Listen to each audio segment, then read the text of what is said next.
Food కొనుక్కున్నాం, అమ్మ నాన్న నుంచి అన్ని సౌకర్యాలు పొందుతున్నాం, ప్రకృతి నుంచి గాలి తీసుకుంటాం, నీరు నీకు ఈ నెల అన్ని భావించుకుంటున్నాం. నేలకి ఇస్తలేం, దేశానికి ఇస్తలేం, ఊరికి ఇస్తలేం, అమ్మ నాన్నకి ఇస్తలేం, చుట్టాలకి ఇస్తలేం, తమ్ముడికి ఇస్తలేం, చెల్లికి ఇస్తలేం. ఫెయిల్.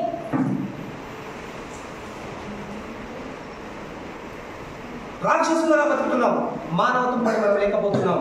కాబట్టి మై డియర్ ఫ్రెండ్, మీరు మానవత్వానికి దారి తీయండి, ఇచ్చి పుచ్చుకోండి. తర్వాత ఏం చేయాలి? అంత నాదే అనకు, ఏదా అయితేరా మీరా అయితే మీరా. ఒకసారి చెప్పండి, నేను చెప్పినట్టు చెప్పండి. ఇచ్చినప్పుడు మనం సంతోషం ఉంటుందా? తీసుకున్నప్పుడు సంతోషం ఉంటుందా? ఒకసారి మీరే. ఇప్పుడు మనము ఎప్పుడైనా ఇచ్చుకోవాలి, అది అలవాటు చేసుకున్నామంటే మనం ఇచ్చే వాళ్ళగా బతుకుంటాం. మనం వేరే వాళ్ళే జాతీయ జాబం గొప్ప వాళ్ళం అంటాం, సమయాన్ని మనం ఇచ్చిన వాళ్ళు గొప్ప వాళ్ళు అంటాం, జీవితం గొప్పగా సాధిస్తుంది.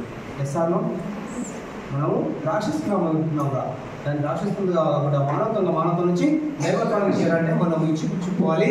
మనం ఇస్తూనే ఉండాలి, కానీ మనం పొందుతుంటాం తెలియకుండానే. जब हमको देते हैं तो हम कुछ पाते रहते हैं. बस समझ ना चल रहा तो हम समझ में देखना. Okay, yes or no? Yes or no? Yes. बाजार में